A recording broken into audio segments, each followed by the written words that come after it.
Hello guys, I'm Zeveryn. I'm here to show you how to play Iron Armada. Since the game's just gone free to play, more or less, we've seen a new influx of players, including myself. And since I saw there's really no recent tutorials on YouTube on how to play the game, I thought I'd share my own experience and my own knowledge, which is not by any means the best, or I hardly know the game myself, but I do have a few things I want to share, and let's just get on with it. I talk too much, sorry about that. Whatever, deal with it. So this here, we're on a small boat called XZ0075. That's the designation for this core here, where you can respawn, you can buy things, and sell things, obviously, of course. This is very important that you protect, at least early game, until you can make more of these. They are worth 25,000 space bucks, or whatever you want to call your kind of money, cash, credits, whatever. If this gets destroyed, you lose the game. And I'm gonna continue talking about what these items are in a minute. I'm not gonna build anything today. I'm just gonna talk, and I'm gonna force you to hear me, I guess. I mean, you could just cancel out the video. Shit.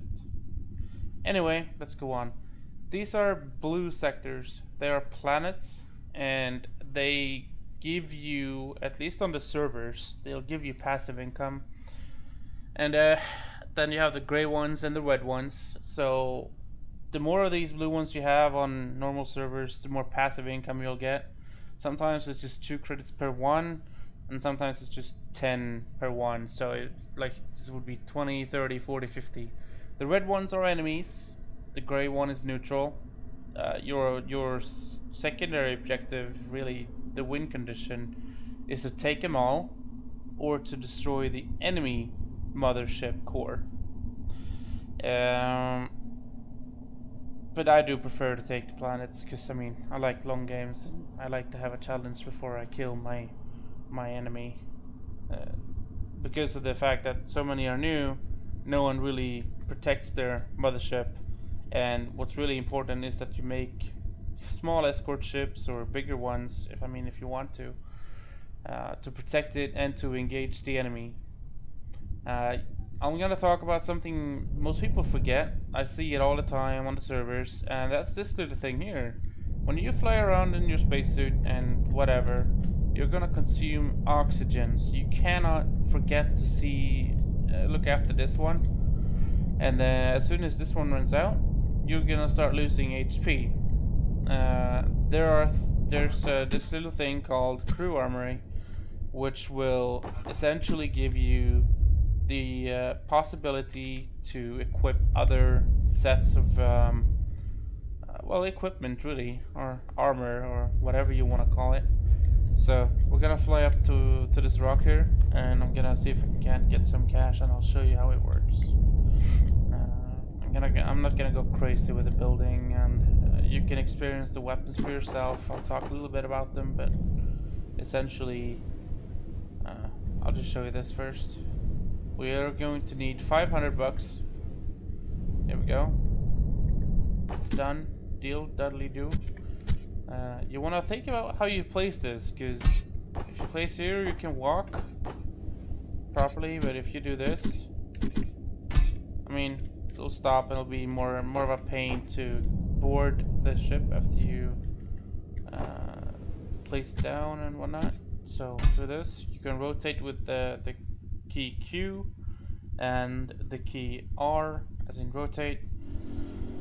Q flips it, R rotates, and then you want to help it along, because all modules, unless damaged, will build themselves over time, but it's better to help it along. So here you see you have the drill and you have the rifle, and this is used for defense. or boarding action on enemy ships. We're gonna use the drill. We're gonna mine some more. Really, really much faster. You see that? Like you saw how I used the laser beam instead of the drill, and the drill does this job a lot more efficiently. So, yeah. So okay, so let's not go crazy. You cannot fly with this suit. It's not possible. You cannot buy or sell things while in the suit. Same applies for the soldier. Nothing you can buy, and you cannot pilot the ship. So to do that, you need this one, and that's essentially the main suit you're gonna use during playing with this game. So you have the mothership core. I told you earlier about how it's important. You have the floor panels, which are let's just buy a few.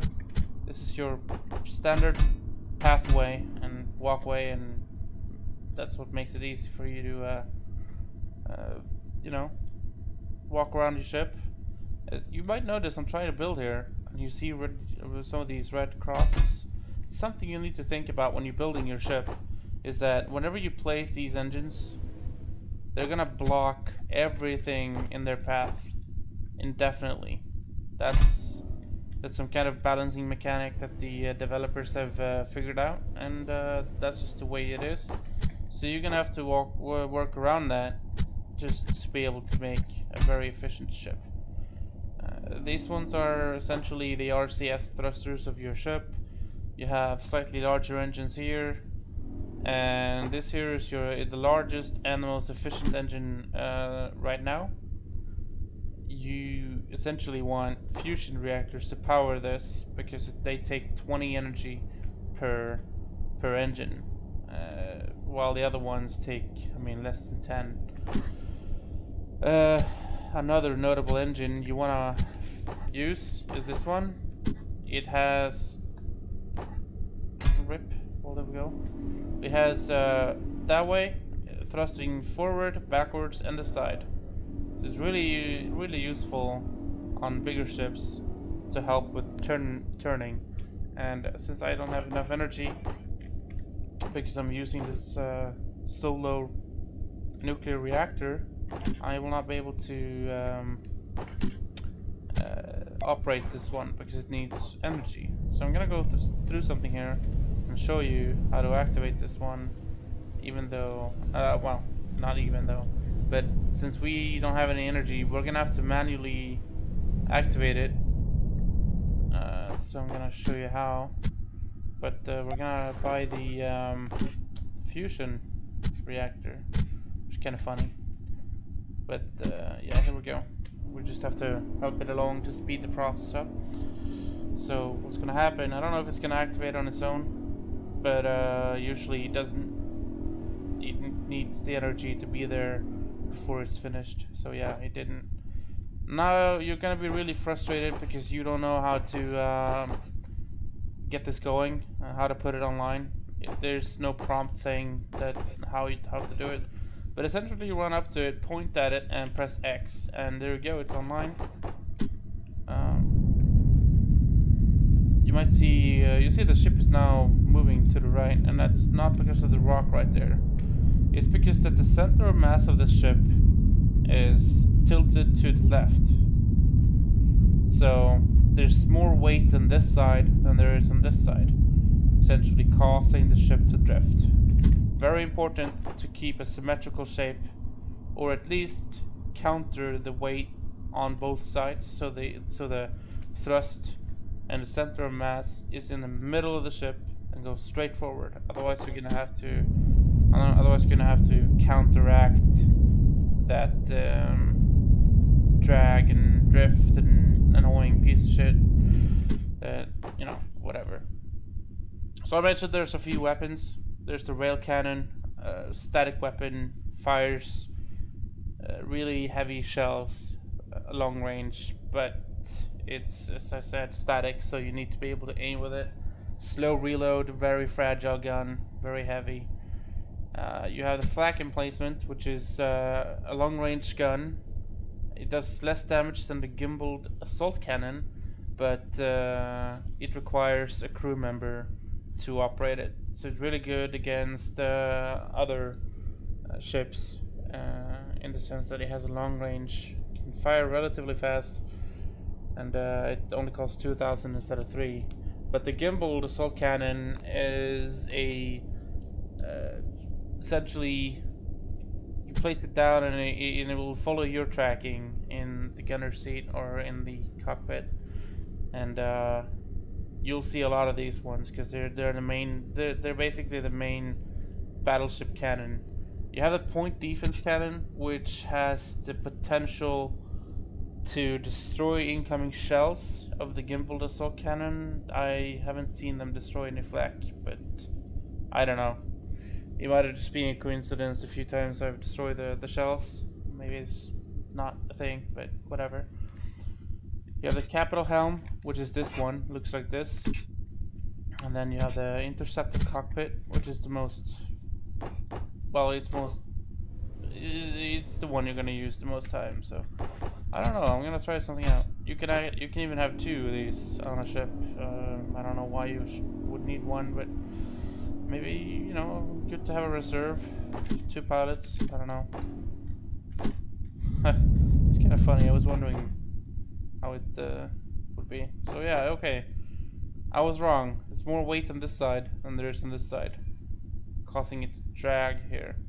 I was incorrect. But there you see, that's the center of mass on this ship right now. It's slightly to the right. It should be in the middle here, and it's not. So yeah. Anyway, I probably haven't covered everything that you need to know, but you're on your own. You're on a good way to get going, and just remember, you want to build efficiently. Think about the engines. Think about the coverage of your guns. You want to be able to shoot in a 360 degrees around your ship so that you don't have any dead spots, so no enemy can come from this side and shoot you here.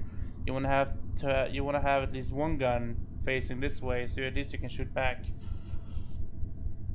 or have a really good turn ratio on your ship, so you can turn faster than the enemy can. So you'll be able to get them within your gun's range. Think about armor. Think about the fact that this is your lifeline until you can get a second one, and even if you get a second one, you're still gonna have to defend both of them. So I suggest you figure something out and essentially just defend this. Do not just fly it into the enemy zone thinking I'm gonna be a fucking hero winning the day. You're not. You're gonna make it easier for your enemy to kill your ship, and you lose. You lose when this is destroyed, and you're gonna put your own team in a very awkward position. Just think about what you're doing, and you'll do just fine. Thank you guys for watching, and yeah, this is probably the first YouTube video I've ever done, so have some and I don't know, compassion. Hey, what am I saying? Fucking roast me, bro. Have a good time.